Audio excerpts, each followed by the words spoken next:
Unutmayın, her karanlık gecenin bir sabahı vardır. Her kışın baharı vardır. Karanlıkları aydınlığa çeviren, hüzünleri ferahlığa tahvil eden bir yüce el, bir yüce kudret vardır. Yusuf'u kuyudan alıp Mısır'a sultan eden bir güç vardır.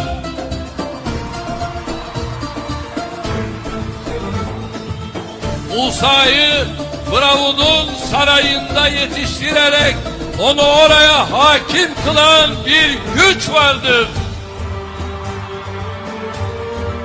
Firavunları, zalimleri, hainleri zillete mahkum eden, mazlumun ahına cevap veren, sabredeni mutlaka zafere ulaştıran bir irade vardır. Allah'a dayan, sağa sarıl, hükmüne rağm ol. Yol varsa budur, bilmiyorum başka çıkar yol.